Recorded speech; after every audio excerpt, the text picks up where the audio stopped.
AnytimeRealty.com. NASCAR's Whelen Modified Tour is back at Seekonk for the AnytimeRealty.com 150. Saturday, September 10th, 150 laps of ground-pounding racing featuring NASCAR drivers. SeekonkSpeedway.com for details. Saturday, September 10th, the biggest race of the year at Seekonk Speedway. Hello, everybody. It's the Hollering with Hammer show, live on VictoryLaneRadio.com. How's everybody doing tonight? We got a good show planned for everybody. Just give you a quick thing of what's going on tonight. Scott Sanders, former Major League Baseball player, will be joining the show at 7:05. And then at 7:30, Steve from Racingunderdogs is going to come on and give a recap of last week's NASCAR and talk about this coming week in NASCAR. And just real quick, tomorrow on VictoryLaneRadio.com and on the apps, we're gonna have two races live, and I personally will be at one. Who knows what I'll be doing there? But Seekonk Speedway, it's the Anytime Realty 150 NASCAR Whelen Modified Tour race, and we're gonna be live at 5:45 from Seekonk Speedway on App 1. Hey, what do you mean? What are you going to be doing? You're going to be calling the race, my man. So clear that throat. I figure you'll send me. I figure you'll send me for coffee about halfway through, and I'll never find my way back. Yeah, well, guess what? It's you and me, kid, and you're going to get some airtime tomorrow. So David Hammer, Hollering with Hammer, makes his debut as a play-by-play announcer at Seekonk Speedway. So that's cool. Yeah, I can't wait. It's going to be fun. I've never been out to Seekonk. You will love it. The Action Track of the East, the Cement Palace, whatever you want to call it, it lends itself to great racing, and you're in, David, for a big treat. Yeah, that's great. I've always liked the Whelen Modified Tour. And, absolutely. And I used to go up to Stafford to watch them, and it'll be a lot of fun. A lot of the same guys are actually still in that tour, so it'll be a lot of fun. And going also, back into the engineering booth. All righty. Also, Erica Flesh breaking in there. That was great. Also on App 2 tomorrow, around the same time, there will be a live race from Star Speedway, the 51st Star Classic, the 150 winged super modified cars. And there's actually a race up there that day for Autism Speaks. So that track does a lot for autism, and that'll be on App 2. You can hit VictoryLaneRadio.com. There's going to be two posters. Click on the one you want. And like I said, App 1 will have Seekonk Speedway, and App 2 will have Star. So looking forward to that. I can't wait. It is going to be fun broadcasting a race. It's going to be fun just being there. I don't personally go to Massachusetts too often. You know, New York Yankee fan over here. But, yeah, it's going to be a lot of fun. Looking forward to it. And we're waiting on Scott Sanders to come on the show, former Major League Baseball player. I just want to say hello to my kids because I know they're listening because tonight is for the children. You know, there's no nonsense tonight. So DJ, Paul, Kyle, how you guys doing? Everybody else out there. So M&M Tile Flooring and Roofing. I didn't say nothing about you guys last week. They're sponsors of one of the Cowboys that were on last week, and I messed up his plug, so I wanted to send that back out to him. And once again, everybody in my town, there's a concert in my town tonight, Oddstock at the Oddfellows, and everybody's out there. So I know a lot of my local listeners aren't listening tonight, but the good peoples of the world will still be listening, as always, live on VictoryLaneRadio.com. So yeah, tomorrow's gonna be a lot of fun. I'm looking forward to get out to the racetrack, and you know, I figure it's gonna be a great day. It's supposed to be good weather out there in Massachusetts that day. Right now on the phone, former Major League Baseball player. He's played for the Padres, the Mariners, the Tigers, and the Cubs. Scott Sanders. How you doing tonight, Scott? I'm good, Hammer. How you doing, brother? I'm good. Glad to have you on. Hey, I like to start off the show and just say thank you to Signatures for Soldiers, who brought us together. They're a nonprofit organization that does work with disabled military veterans. getting autographs and selling autographs and stuff like that, and all the money goes to the veterans. Yeah, Tim did a great job. We connected, and actually I was early in the stages of when he first started, and then so I sent some, and actually my mother donated a bunch of cards that she had saved up and had signed, and obviously he sold them. And next I sent out to a bunch of buddies, and man, I tell you, it's grown. And boy, what a great thing Tim's doing. And every time he sends me little messages here and there about the different levels he's hitting, he's so excited. It's such a great cause. Yeah, absolutely. I actually, long before I had a radio show, I ran into him on Twitter actually, and I sent him a bunch of stuff that I had, autographs that I had extras of and stuff like that. And it's a great cause, and he's reaching goals with that program. I like to start off with something. September 9th, which is today, but back in 1997, do you remember what went on that day in your baseball career?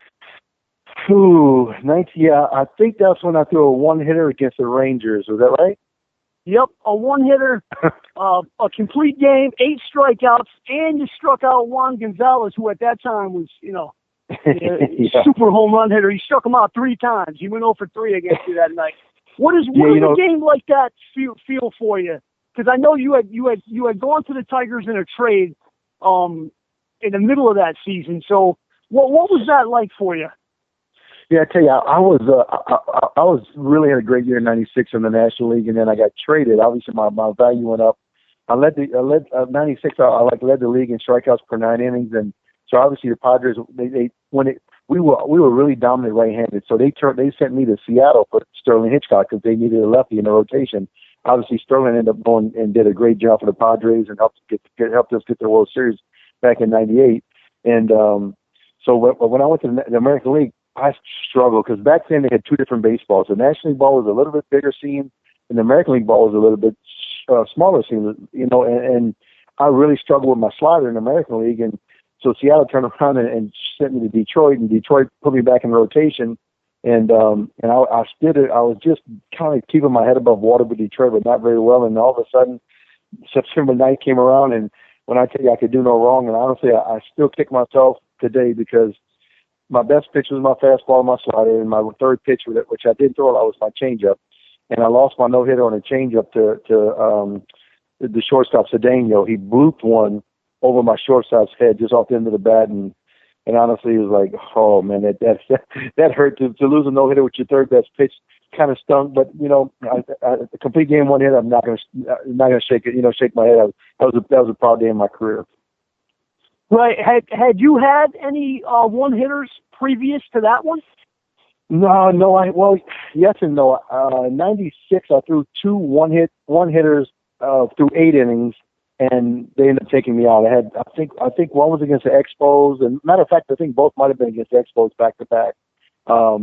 And honestly, at that time, I was just coming off of an injury from the year previous, so both times Bruce Bochy came in and said, I know how much you want to finish this game, Scott, but let's think down the road. And honestly, it worked out because we made it to the playoffs. I started game 1 of the playoffs against St. Louis.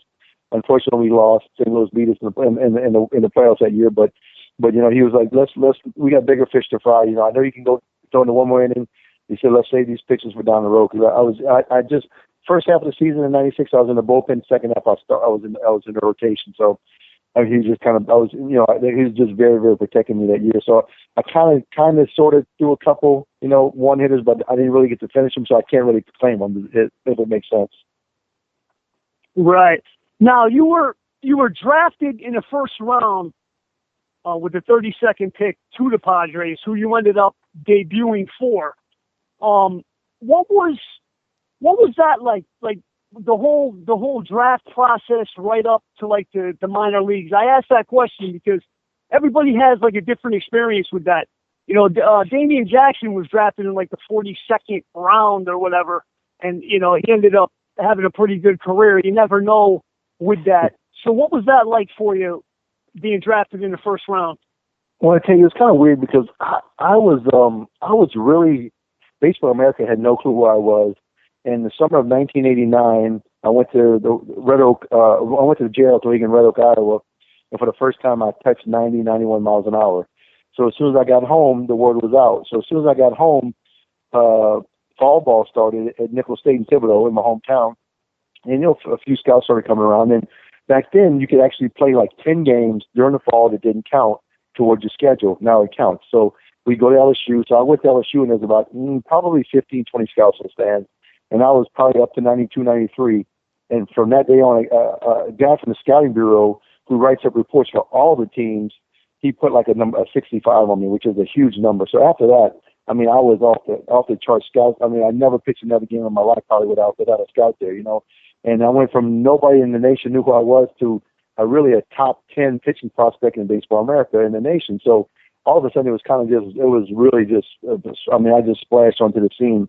And, luckily I was going to go between the pick 10 and 15 in that range probably. And I pulled my oblique with like 2 weeks ago in my college season. So obviously people didn't know if my shoulder was hurt or because I told them my oblique hurt, but back then they didn't do medical. So, they some guys believe and some guys didn't. So I ended up falling to the 32nd pick, but honestly, 32nd pick in the first round, 32nd pick in the draft, 32nd round. At the end of the day, I tell people all the time, you're making money in the big leagues. The draft kind of helps your stock and helps people.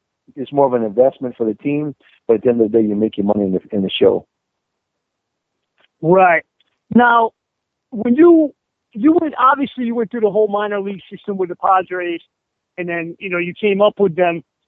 What was, like, on your Padres teams, who was, like, the goofy guy? Who was the clown, like, always up to jokes and shenanigans on those early Padres teams that you were on? Well, unfortunately, I was one of them. You know what I mean? I was the one most of the time trying to keep the guys loose. You know what I mean?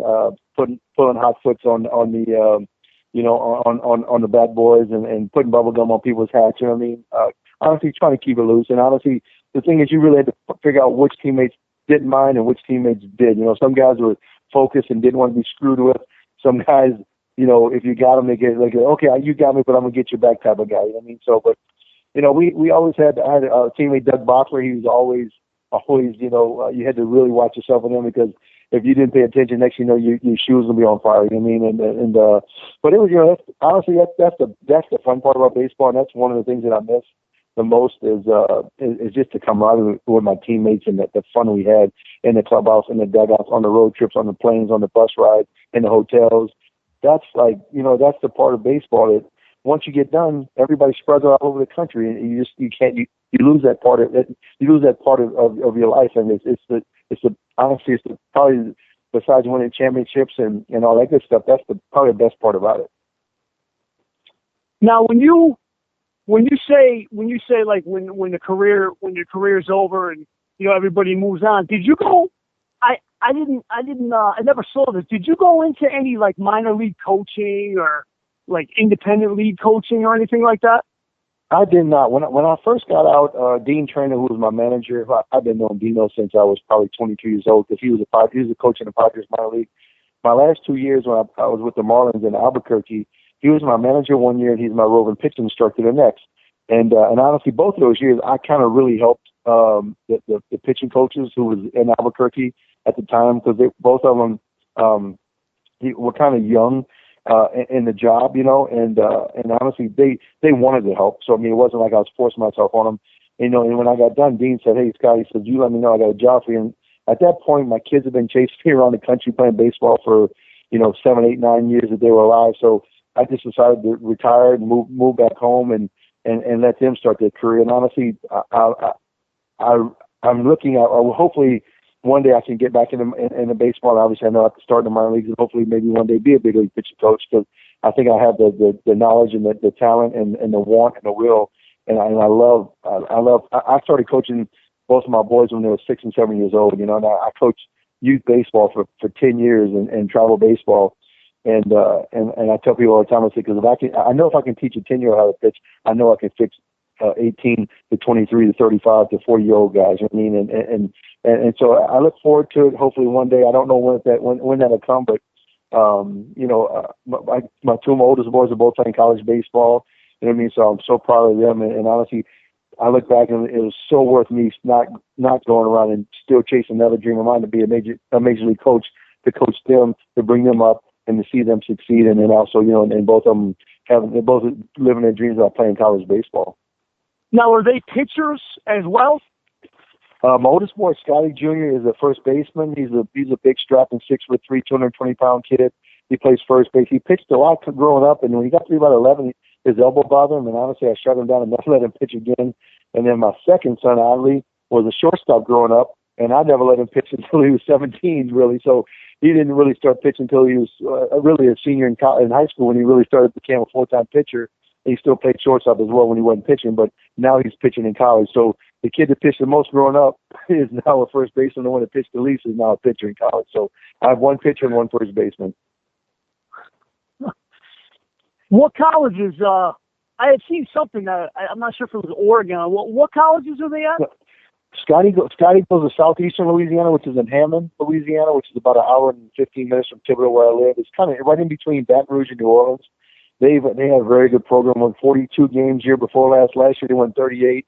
Went to the regionals and lost to Rice twice. They lost to Rice at the LSU regionals twice. But very, very good baseball program. Really hard nosed. Matt Rice does a great job with these kids. He fights the LSUs, the Tulanes, and the ULLs. You know what I mean? So he doesn't always get the cream of the crop. But I tell you, he gets the kids that are grinders and the fighters, and they fight. Now, when you show up to play Southeastern, you got your hands full. And then Cameron goes to Northwest Florida, which is in Niceville, Florida. It's a junior college.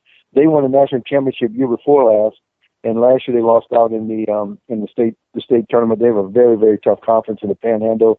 And then to get out of Florida, to get to the World Series, you have to win the Florida, basically state of Florida World Series, which that's the Panhandle teams, which are incredible, and then it's also the teams from down south in Miami and all that area. So it's probably the toughest junior college area for baseball, and he loves it there. So I'm very blessed and excited for both of them.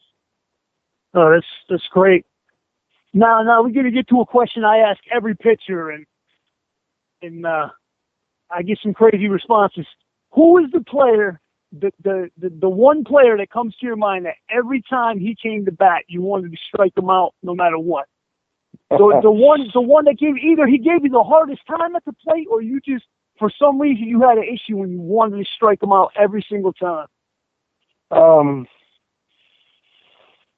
Tricky question. Probably Barry Bonds.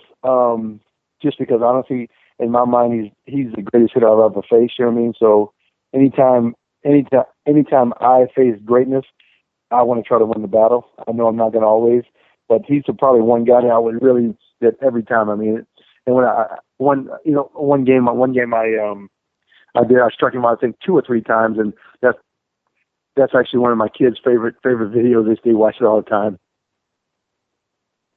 Okay. Now, has Barry Bonds ever hit a home run off you? 3. He got me 3 times. So I'm 3 times on the list of the top all-time home run hitter. So, and I'm proud of it. So that's what people say. Now, People say, they always ask me, "Did you strike him out?" I said, "Yeah." They said, "How many times did you get?" I said, "He got me 3, so that's plenty." Now, what is your personal opinion on PED players going into the Hall of Fame? Like what's your personal opinion on that? I'll be honest. I mean, there's a few guys, supposedly, and like I said, I don't know who did it and who didn't. You know what I mean? Obviously, we read all over the place, but I know there's some certain guys who don't matter with or without steroids were Hall of Famers. I know Roger Clemens, his name is always in it. He's a Hall of Famer to me no matter what. I mean, Barry Bonds is a Hall of Famer no matter what. Honestly, Sammy Sosa, Mark McGwire, those guys carried baseball after the strike. When baseball was down in the dumps, they made baseball exciting again. You know what I mean? And that's my only issue, because at that point, the owners didn't really care because they needed a spark, and they got a spark with the home run contest, home run race with McGwire and Sosa. That put a shot in the arm of baseball. Now all of a sudden, baseball was the top game again. But I really think owners, if it wasn't for Congress getting involved, they probably never would have touched the steroid issue. So, but because it's just such a touchy thing because there's so many things out there that are undetectable that guys can still do now and don't do, and so it's such a, I think they need to make some spot in the Hall of Fame, and just say from this era, from 1990 to 2005, we don't know who did what, but these guys are Hall of Famers. You know what I mean? So if it's a side wing, whatever it is, there's some guys, you know what I mean? And I know the guys in the Hall of Fame, hey, it's their Hall of Fame. I played in the major leagues for a long time, but I'm not in it. So it's not my Hall of Fame. I'm just like anything else. When I go there, I got to pay to, well, I don't have to pay to get in because I played in the major leagues, but if my family goes, I got to pay for my kids to get in, you know what I mean? So, so I'm 50-50 because I know there's a few guys who, with enhancement, became major leaguers. Those guys don't deserve to be in. But the guys that, guys like Roger Clemens, I think he's got 6 Cy Young. You know what I mean? Absolutely. I think he still would have got won 3 or 4 without it. You know what I mean? Barry Bonds, I know he had 3 MVPs without it. So I mean, a Hall of Famer to me is you dominate your decade. It doesn't matter if you're better than Babe Ruth. To me, it's were you the best player in your decade? And those guys are the best players in their decade by far. You know what I mean? You can't say, well, because Babe Ruth might have been facing a guy throwing 76. He could have been fighting somebody throwing 106. We don't really know because there's no radar guns. You know what I mean? He swung a 42-ounce bat. I can promise you one thing: you can give anybody in the major leagues. Giancarlo Stanton could not swing a 42-ounce bat and hit a baseball today. You know what I mean? So I don't. You know what I'm saying? There's just so many things that you can't compare. You can't compare apples to oranges. And to me, those guys dominated their decade. And if they dominated their decade, then to me, they deserve recognition. What kind of recognition? That's up to the Hall of Famers. You know what I mean? To me, I just hope one day, those guys, it's just, but I don't think it'll ever happen, to be honest. Because those Hall of Famers are they're pretty stubborn, and they said they're not letting those guys in. Absolutely. It needs to be looked into something. I mean, it's been mentioned a million times, put an asterisk, put them in, but put an asterisk, or like you said, put a number 95 to 2005 or whatever. But then again, guys are now omitting from the 80s that they were doing it. So, yeah, it goes back. But here's a non-PED Hall of Fame question. This is just one that I think about. Tim Raines. I'm sure you played against him. Do you think he's a Hall of Famer? I mean, I think he's definitely borderline. What happens with guys like Tim Raines is their numbers are great, but what happens is they play for so many years that if you go on average, their numbers aren't as impressive because of the averages of the years. You know what I mean? So the tricky thing is, he's definitely not Ricky Henderson, but I don't think he's that far behind Ricky Henderson. And Tim Raines had some issues during his career. You know what I mean? I think that plays some into it. You know what I mean? And he admits to his faults, which is great of him. You know what I mean? But honestly, I think he is. I mean, because I think at the end of the day, his numbers are his numbers. It doesn't. I think he played. I don't know. Maybe he played 18 or 19 years. I think maybe even more than that. But I know it's a ton. Maybe 16. If you look at Rice's numbers, they got pretty much the same stats. That's why I say that. And Rice is in Raines isn't. Yeah. That's why I asked that question. And I mean, but honestly, I would say yes. You know what I mean? Just because I grew up watching Tim Raines, and I towards the tail end of his career is when I came in. You know what I mean? Obviously, he wasn't the player he was when I was growing up watching him play. I mean, he was one of the premier base stealers. I mean, he was a difference maker. He was a game changer. He was, somebody that every team would have wanted him on his team. So, I would probably say yes. Okay. Now, one thing I want to mention, I got one more question for you before I let you go, but I just want to talk about this Pitch for Kids. It's his organization. What's that all about? I see you're involved with Pitch for Kids.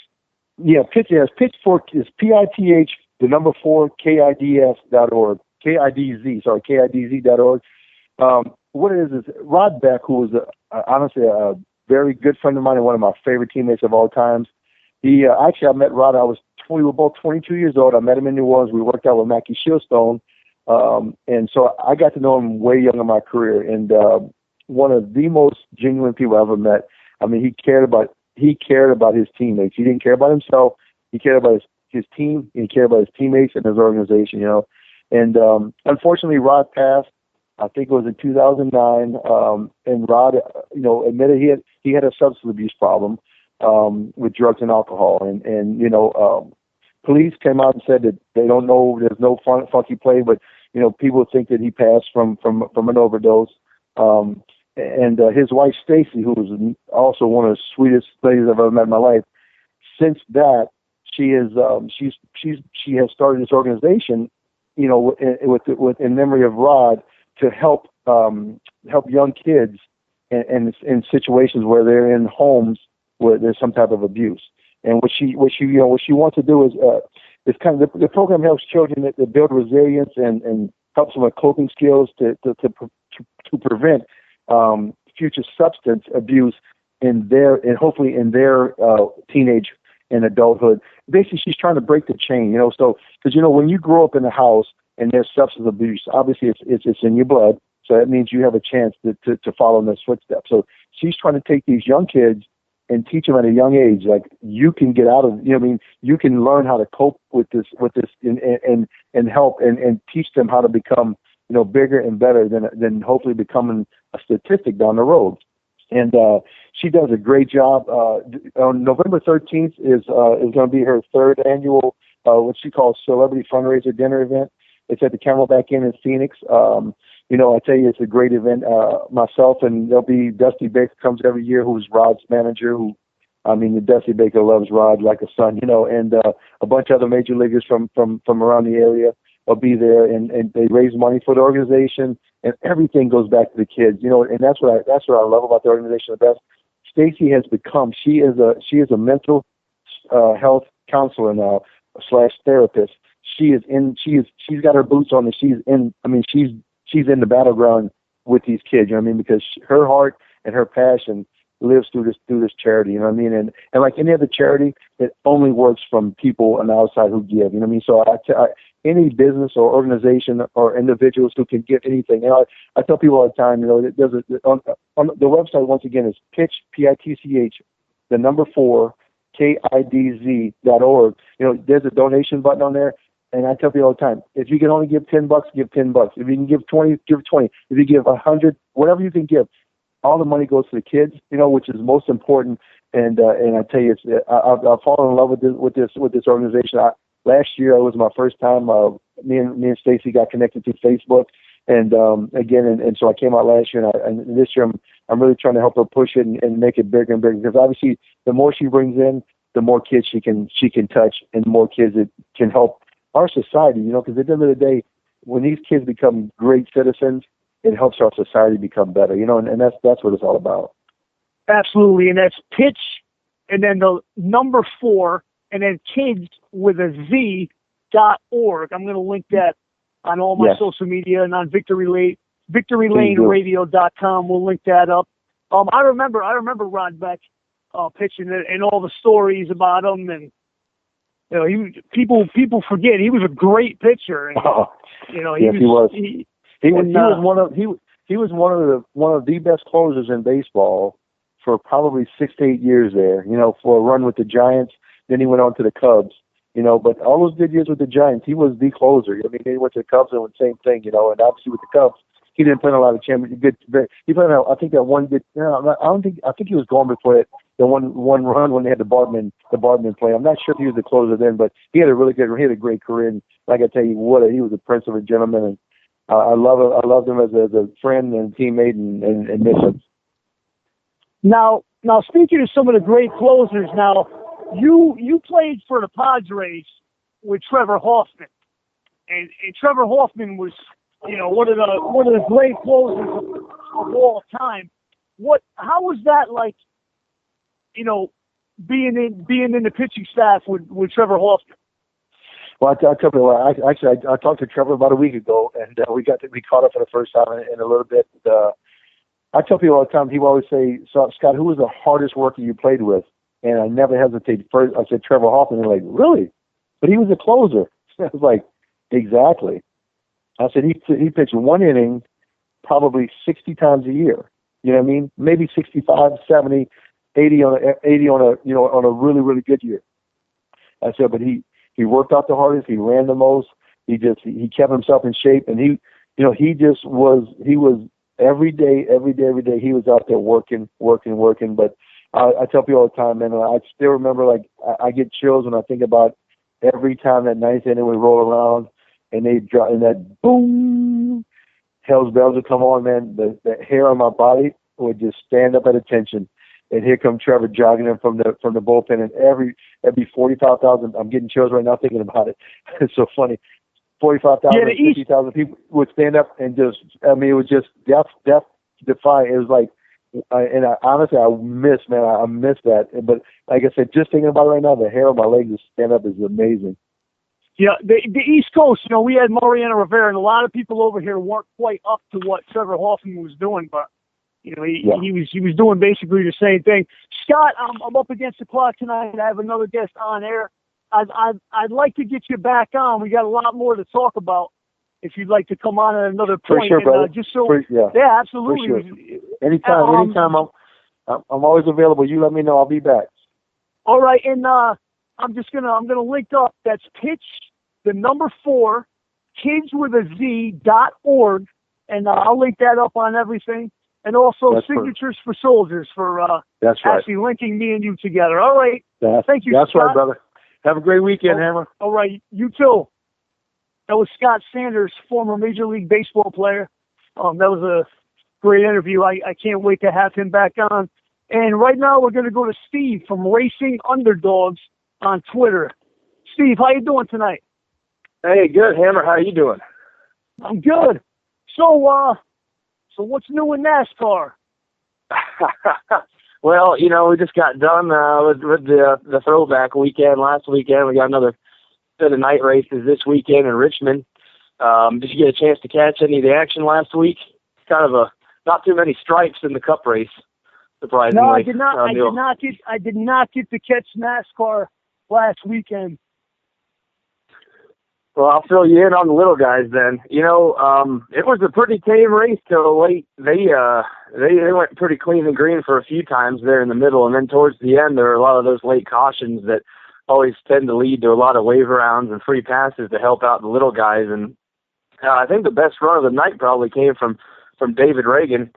He took a handful of wave rounds every chance he could to get a lap back, and by the end of the night he was 21st place, which is pretty big for him. I mean, he's fighting Chris Buescher for the top 30 in points. He doesn't have much of a reason to be fighting for the top 30 unless he wins tonight or tomorrow night at Richmond to make the chase. However, he kept the pressure on Chris Buescher. He only finished 4 positions behind him, so that gap for Buescher to maintain to make the chase tomorrow night will be 11 points. So it's probably a little tighter than some people had imagined with Chris Buescher coming off that rain win in Pocono.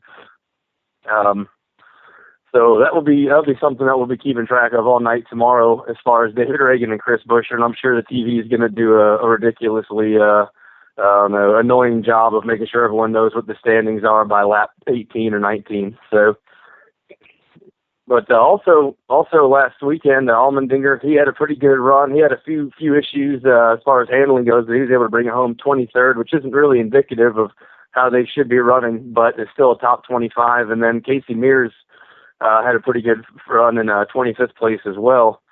I had one question. I had one question about AJ Allmendinger. Is he going to be staying in that car? Is there anything? Yeah, they locked him down for a long-term deal. I forget how many years it was off the top of my head, but he should be in that car unless something really goes awry. And when you listen to the radio sometimes, you think it might be going quite awry. But, he's locked in with them for at least another 3 years, I believe. So they have a good partnership there with Kroger, also Kingsford, and some of those other products that have been long-term JTG Doherty sponsors. And as long as AJ's on board, they seem to be on board with him. And so that seems to be good to go. They're essentially running the same kind of equipment that the RCR Alliance equipment that Martin Truex had last year before they switched to Toyota at Furniture Row Racing. They're probably some of the top of the line Richard Childress Alliance equipment you can get. So I was truly surprised they weren't able to pull off a win yet this year. They had a few good runs early on in the top 5 and the top 10, but just kind of been just a little bit off to get that win, and they're looking way on the outside of the points right now. So unless they can win tomorrow night, they're they're going to probably be a little disappointed not making the chase. Yeah, who do you think tomorrow night has the best shot? What's your view on tomorrow night? Tomorrow night, I was thinking when I was looking at practice speeds, and you can never trust practice speeds. Casey Mears was the fastest in the second practice, and he was in the top 15, I believe, during the first practice. He looked like he had a lot of speed. He only qualified 26th, so I don't know if that's going to tell you anything or not. However, he had a pretty good little run there. So. During practice. And then, you have to look at David Reagan. He's certainly got something to try to keep Chris Buescher out of the chase, I suppose. He qualified 21st. He's got a pretty good knack for the short tracks. And he's actually had a pretty solid year, although people like to bag on him on Twitter for always moving around and changing rides and always ending up in another ride in the Cup Series. He's pretty much proven it. He's really gotten the most out of that BK Racing equipment lately.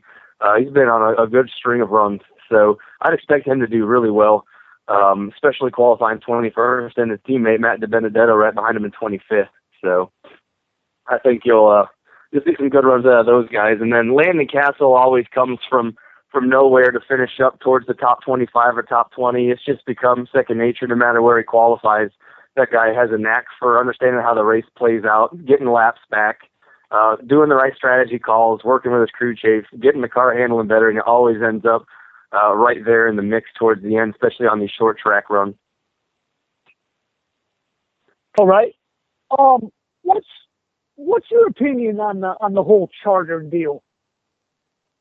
Right. Well, on that charter deal, we can jump right into that. Fine. As far as charters go, I was thoroughly against it. I enjoyed the 43 car field. I didn't really care about the charters so much one way or another. When it came out, until I found out who was getting them and who wasn't getting them. And then you started to see a lot of behind-the-scenes workings of these teams, and a lot of these teams who you thought were like more cohesive than on the surface weren't really on the same page behind the scenes, such as with Circle Sport Racing and Hillman Racing. I don't know if there's still litigation going on in the courts, but I know there was a complaint that Hillman Racing had filed over these charter deals that Circle Sport took with them, a charter, basically a locked spot over to the 95 team with Michael McDowell. And Hillman Racing, who fielded the 40 car, felt like they should have been part of that, but they didn't get any say in that charter. So, that really, really, really thinned out the field. It took away a lot of good opportunities for young drivers who could buy a ride. And I have no problem with drivers buying rides as long as they're competent and they're not tearing up equipment. It took away a lot of good opportunities for young guys like Ryan Ellis and Alex Kennedy, who were having a lot of good runs last year on certain courses like road courses or short tracks. And now they can hardly find a ride. And you're left with really only 4 stable non-charter teams between the 30 car, the 98, the 55, and the 32. So it's taken away a lot of the fun for me. The field's a lot smaller. There's a lot less drivers to cover. And, I know the big guys are happy, obviously. They have a little more equity in the sport, and they have something they can sell if they ever want to get out of it. However, for these smaller teams, it didn't do anyone any favors because the less cars out there, the less opportunities there is to make money with drivers trying to buy rides. And I think that's why you've seen over in the Xfinity Series a lot more of, I guess we could say, smaller teams kind of blossoming into 3 or 4 car teams. Some of them might just be starting parks, but that's where a lot of these drivers are going to get their experience and to get their time in and to buy rides, because they're just certainly not in the rides open in the Cup Series anymore like there was last year with 43 cars. Yeah, I don't want to jump all around here, but you had mentioned Ryan Ellis, and long before my radio show, me and you had always talked on Twitter. And Ryan Ellis, I've always been a fan of Ryan Ellis. When he gets decent equipment, he does good things. And I could never understand why he keeps getting passed up for even a halfway decent full-time ride. What do you think of that? I mean, I know he brings sponsors from time to time with him. I know he buys rides and all that. But why doesn't a guy like him, what's keeping him from getting a deal to run something halfway decent for a season? Well, it all comes down to money. I don't think anyone would question the talent on a lot of these guys, but with him, he obviously is one of the lucky drivers to have found a partner with Science Logic for a few Cup races. You know, he had a few of his, I think 3 races to date between Richmond, Indy, and one other one. I can't remember what the other race was, but he did fairly well in the third BK racing car, and that's about the only avenue to buy decent equipment if you're going to get a decent ride would be that BK racing car. And even that, you're looking at top 35, top 30. It's just a matter of getting the exposure. You know, he had to get up the extremely hard way through the ladder of basically in the Xfinity Series and Truck Series, hooking up with smaller teams, sometimes having to start and park in Xfinity, driving cars that no one should legally probably be allowed to drive, either from safety issues or from handling standpoint, because they're so slow. And he just grinded it out and made his connections, and through that he was able to have a few good finishes and then start bringing the sponsors on board. And what you'd hope to see is that with him bringing a new sponsor on board like Science Logic, they continue to expand their growth in the series and start giving him more opportunities on the Cup side. You know, the rides will always be there if you have the money. You look like at a JR Motorsports with Elliott Sadler. He was out of a ride, and all of a sudden his sponsor decided to come back, and he went from the outhouse to the penthouse pretty much in a matter of 2 months. And you know, you can look at Justin Allgaier with JR Motorsports the same way. He's had a long-term sponsorship deal with Brandt, and they've been doing great. But would he have a ride just without that sponsor in JR Motorsports camp? Probably not. So really, that's a tough call on Ryan, because there's so many drivers out there in the same position. There's just whoever can get that big ticket, you know, 6-figure checks first and figure out how they want to spend it and where they get the most exposure. Now, you had mentioned in Xfinity a little while ago, you had said teams have gone from 2 to 3 cars and all that. Now, BJ McLeod, I see that he enters 2 cars. Yeah. What is the deal with BJ McLeod? I'm not familiar with him. I've seen the name. I see that he's now entering 2 cars. What's the story with him and his race team and the 2 cars, Sure. that whole deal? Yeah, they started the year, he was in a 78 car. They had a sponsor at the beginning of the season for some early season money, Batteries Plus, and he was able then to kind of bring on the 15 car, and he predominantly was racing with Todd Peck in that car. Now, early on in the season, Rick Ware Racing had a lot of crashes. They tore up a lot of equipment, and they've since kind of pulled together with BJ McLeod, or Team BJ McLeod, I guess I should say, to field that 15 car as like a joint effort. And so you'll see a lot of different drivers in that 15 car. It's more of one of those opportunities where if someone has the sponsor and has the money, they will field it. It will be competitive. It's Ford equipment, I believe. And don't quote me, but at least at the beginning of the season, he had some old Roush equipment there that was pretty stout. As far as his engine package goes, I think it varies on the sponsor and the race, although sometimes it could be a Plan B motor or something that at least could give him a little bit of a boost. I know going to some of the super speedways, they didn't quite have all the vehicles that they wanted to race the super speedway. So you may see him stop or start a park early, just because they might have a downforce car for a super speedway race, or they might not have the motor that will last, or they don't want to tear up the equipment. So, you know, I'd say overall, for their first year, I've been fairly impressed, although the Xfinity Series is not what I would call the healthiest of series right now. You have at least 5 to 6 guys every race who are pretty much starting and parking within 10 laps. And by the end of the race, you're pretty much, if you can run the whole race, even if you don't have sticker tires, you're going to get close to a top 30. I think Mark Harmon has been showing that lately. He's been running extremely well for his standards and budget, up in the top 30. But I think for BJ, he's been running great. He's come out, short track racer out of Florida. Yeah, he's a great guy. He's got great fashion sense with his Affliction t-shirts. But he's a real character. I'm glad to see him in the sport. I'm glad he's making his rounds for a full season here. And I think it's only going to get better now. They've added on some new guys lately on the crew who I know from over from Obico Racing who will help them out, continue to make them better. And I wouldn't be surprised to see them going from that top 25 range to the top 20 range. And he's really on a 3-year deal or plan here, just to slowly, incrementally work his equipment up to be towards the top tier stuff where he can be fighting for potential chase position. So from at least the few times I've talked to him, that's a 3-year deal where they're just going to incrementally, sell the rides when they need to, improve the equipment when they can, and keep working their way up the ladder. One driver I've been looking at, and once again, I don't really know anything about, is Ray Black Jr. Yeah, Ray Black. Yeah. Yeah. So what is the deal? What is the deal? He seems to have sponsorship, and he seems to have somewhat of a team behind him. Is there, what's going on with that there? I've been intrigued about that scuba car. Hey, he's another Florida guy, came up through racing with Bobby Dotter. He does have support through his family and the scuba diving enterprise that they kind of have down in Florida. He actually grew up not too far from my wife grew up, so he's only about 10 miles down the road in Palm Coast. So yeah, he's been a real pleasant surprise, I think. They basically started not from scratch, but at the very beginning here with this race team in Xfinity with not many things to go off of, and they've been able to slowly work their way up towards the top 15 this year. He did a great job the last 2 years in trucks, driving the 07. He had some solid top 15 finishes, and he really has been taking it slow. If you ever listen to him in an interview, the guy's absolutely wild. He's kind of like everyone's thinking how these cookie cutter drivers who are so politically correct. I can guarantee you Ray Black Jr. is not one of those drivers.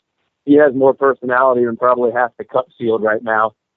So anyone who's looking for a driver, you should definitely get behind him. And I'll be honest, I don't know what their plans are for the next year. I'd imagine it would be another in Xfinity, but so far they've had some great runs, and that's nice to see a team like that Bobby Dotter team go from trucks and take that crew, not the crew, but take that whole, I guess, truck driver and crew chief relationship and just keep moving it up the ranks, and continuing to get better finishes, and they've been improving greatly every single week.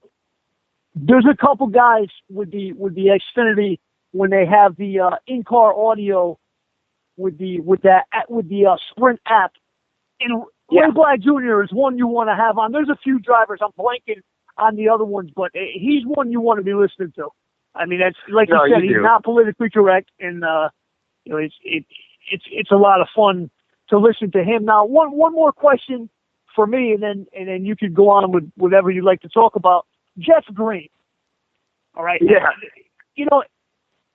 I see him qualify. He qualifies great. It's start and park every time, and I just don't like. Well, what is the whole deal with Jeff Green? Because he's qualifying. I don't know if that's TriStar or who he's with anymore, but I know he's qualifying great. You see him in the 20s, sometimes the late teens. You do, and actually, yeah. That whole deal is a little interesting right now, and a lot of times it's been the 10 car, which is odd because, he made his career back in 2000 in that 10 car, winning like 8 races and then just destroying the whole Busch Series field at like 800 points, and now he's in the 10 car and starting and parking. But of course, it's a whole different world now, 15 years later. But that is associated with TriStar right now. Matt DiBenedetto's been qualifying that car and also parking it. I'm sure the goal is to get it out there. It's good for a field filler. You do make a little bit of money for it being out there, and I'm sure if they were able to get a sponsor hooked up, you can prove you have the speed by going out there and qualifying up towards the top 15 or top 20. It's getting harder, and it's harder and harder for these I don't call them older but aging drivers like a Mike Wallace or a Jeff Green to stay. I don't know, not relevant, because they're always relevant if you remember all the great things they've done, but just, enticing to some of these sponsors when you have such a glut of 16 to 17-year-olds coming up through the truck series right now, and 24-year-old and 25-year-old drivers who had 1 year in Cup like an Alex Bowman, and now they're back down and trying to make their way back up. It's just getting harder, but yeah, that's been pretty much a TriStar deal. That's why it qualifies on par with pretty much the 14 and the 44. It's a solid ride. If it had the money behind it, they'd be contending for a chase spot just like J.J. Yaley is right now. So I'd love to see. I know Jeff probably would too, full-time sponsorship. He's taken a few other rides this year, I think, through Rick Ware Racing. Had some good finishes. None of these drivers have lost their touch, that's for sure. So it's just ever decreasing opportunities and the ever increasing pool of drivers right now, it seems.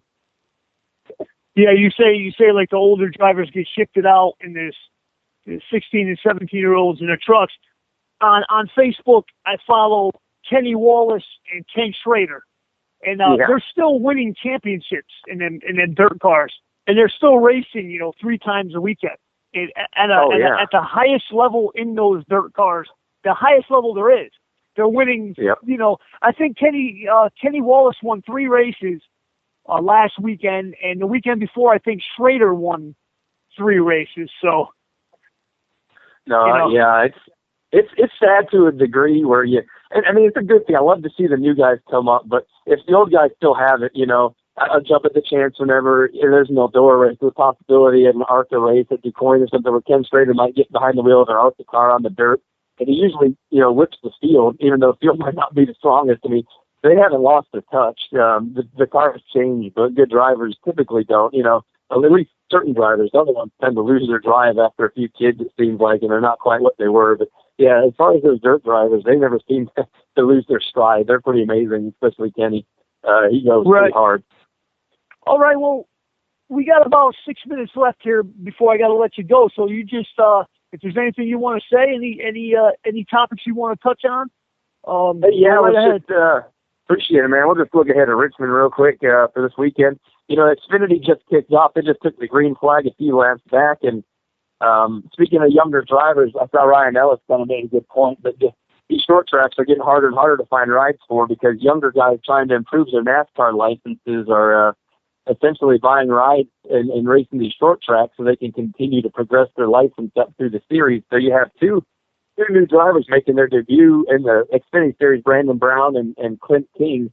Both of them had good qualifying efforts, 26th and 28th for their equipment. And Brandon Brown's kind of a family-owned deal. And Clint King's racing through that BJ McLeod / Rick Ware Racing partnership. I just thought that was a pretty interesting observation from Ryan Ellis last night. He was kind of dejected he couldn't find a ride this weekend, and he basically chalked up that there's so many young drivers on these short tracks. All the rides he'd usually be available are taken up by these other guys trying to progress their license past the truck into Xfinity and on the Cup eventually is the hope. So, but I will give a shout out for the Xfinity since the race is going on to Timmy Hill. He qualified 30th. He's out there Carl Long in that Dodge Challenger. So he's still motoring along his 21st fastest in practice, so hopefully they can pull down a top 25. Carl Long announced, I believe it was the middle of last week, that Timmy Hill was going to be in that either the 13 or the 40 car for the rest of the year, and that's another young guy trying to basically cut his teeth with any ride he can and try to get some exposure. So props to Timmy. And then, of course, the biggest thing to keep an eye on tonight, just how Jeremy Clements does versus Ryan Sieg. There's that chase bubble. It's a wide margin right now, 24 points, but Jeremy Clements has been finishing in the top 10 left and right since Bristol. He's been running great on the road courses. He's been running great on the short track, and he qualified 12th tonight. He's trying to catch Ryan Sieg for that final spot in the Xfinity chase next weekend at Chicagoland. So, definitely keep your eye on that. It's fitting that last position in the chase comes down to two good family-owned teams. It's going to be fun to keep an eye on. And the Cup side, we kind of talked about it, but it should be a pretty fun night. I don't like the earlier Richmond race this year was a day race. I'm glad we're back racing at the night, because I can't stand that day race in Richmond. Just seems sacrilegious, even though if you're old enough, you probably remember that. But it should be a fun time tomorrow, and as always, you can just follow along with these races with me over at Racingunderdogs on Twitter, and have fun, interact, and support your drivers. Absolutely. I thank Steve from Racingunderdogs on Twitter, Facebook, and Instagram. I'm actually going to be on a live broadcast tomorrow from Seekonk Speedway, a NASCAR Whelen Modified Tour race, the Anytime Realty 150. You should check it out if you get time. It'll be on VictoryLaneRadio.com, and it'll be on Victory Lane Radio, the #1 app in the App Store if you get a chance, if you get some time tomorrow. That's 5:45 p.m. Eastern Standard Time. Definitely. Everyone should support their local short tracks and definitely listen, because that's going to be a good show, I guarantee it. All right. Thank you, Steve. We're going to get you on again next week to discuss this past week and the week ahead. Cool, man. Take care. Have a good one, Emma. We'll see you. All right. You too. Thank you. That was Steve from Racingunderdogs on Twitter. He's on Facebook. He's on Instagram. He's got a lot to say all the time. And during all live races, go to his social media and check it out. he's got all the information. He mostly follows the small teams, the guys with not much money, the rookies, the older guys. It's really, I've always liked reading the stuff that he writes, and I've always enjoyed it. And when I got the show, and I'm on a racing network, VictoryLaneRadio.com, I figured, I'm going to bring in my own racing guy. So I'm glad he joined. Earlier tonight, we had Scott Sanders, former Major League Baseball player, and I just want to remind everybody the Rod Beck deal. It's pitch with the number 4 and then kidswithaz.com. Check that out. It's a charity. A lot of Major League Baseball players are involved in that. I think it's an auction also. And once again, from last week, the sponsor that I did not say for the Bull Riders was M&M Tile and Flooring and Roofing. You can check that out on Facebook. That's linked up to my page. Sorry about that. And once again, tomorrow, Seekonk Speedway, 5:45 live on the One app and VictoryLaneRadio.com. And also on the 2 app will be Star Speedway for the 51st Star Classic. So, just real quick, Eric LaFlesh, you there, bud? I am. Just a quick editor's note. That's pitch, the number 4, kids with a Z, KIDZ.org, not .com. Yep.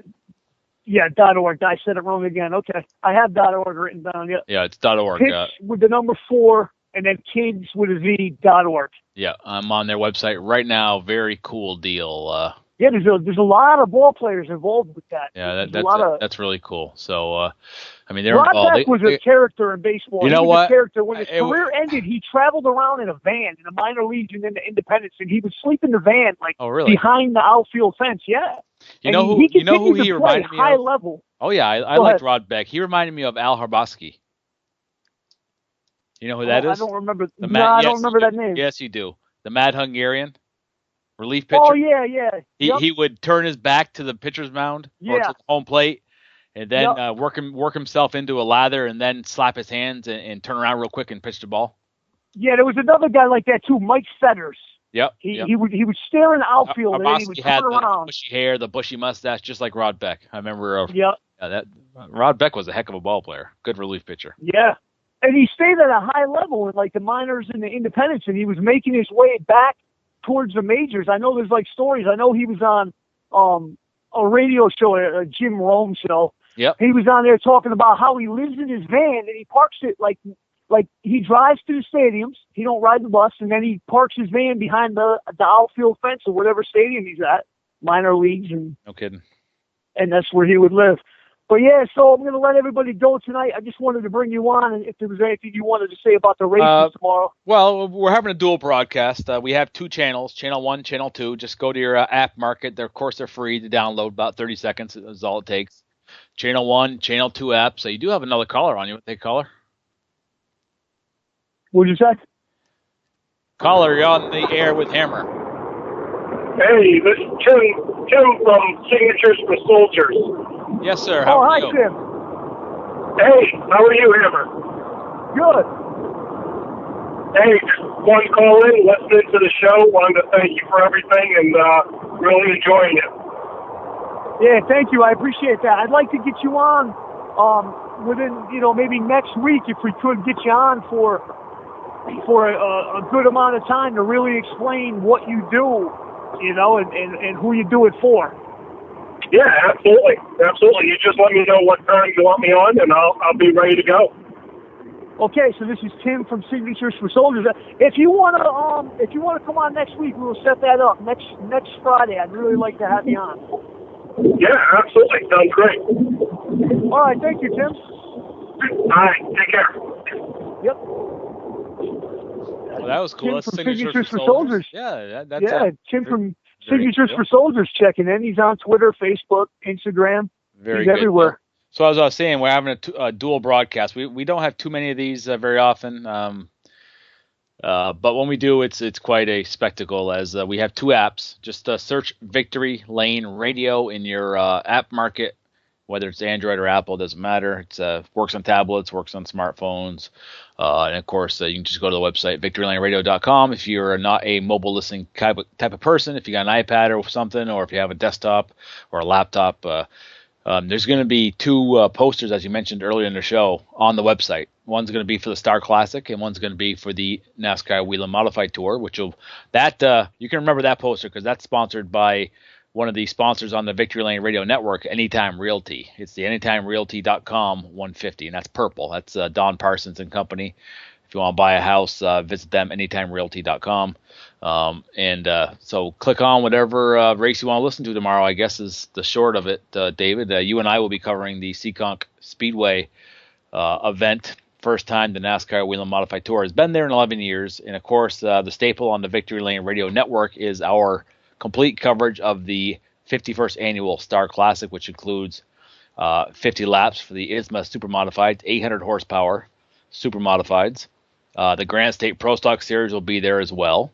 The 350 Super Modifieds will have the Randy Whitcomb Autism Speaks Memorial Race as well, and where Victory Lane Radio is sponsoring the halfway bonus, $100 bonus for the driver who leads at the halfway point, as well in that Randy Whitcomb Autism Speaks Super Modified race. So, we go live at 5:45 on Channel 1, and Channel 2 goes live at 4:15. That's about all I got, Hammer. All right, yeah.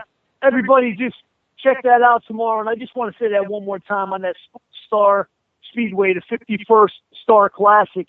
There's a 350 Super Autism Speaks Randy Whitcomb Memorial Classic. Everybody knows I'm all about anything to benefit autism in any way, shape, or form. Okay, people? So I'm all for anything that helps. I think it's great that Star is doing that. I didn't even know that until today that was involved. I think VictoryLaneRadio.com is awesome for being involved in that race as well. And I'm going to let you good peoples of the world go tonight. Check me out tomorrow, 5:45. My debut and could be the finish of my broadcast career. We will see. Seekonk Speedway. All right. VictoryLaneRadio.com. This has been the Hollering with Hammer show. I'll see you next week, good peoples of the world. When is the right time to find your dream home? When's the right time to list and sell? Anytime. Anytime Realty is the only 24/7 real estate company servicing Rhode Island, Massachusetts, and Connecticut. Anytime goes above and beyond to ensure you make the most of your biggest investment. Whether buying or selling, Anytime's creative and proven techniques will make your next move your best move. Call Anytime, 401-949-5900. Or visit anytimerealty.com. NASCAR's Whelen Modified Tour is back at Seekonk for the AnytimeRealty.com 150. Saturday, September 10th, 150 laps of ground-pounding racing featuring NASCAR drivers. SeekonkSpeedway.com for details. Saturday, September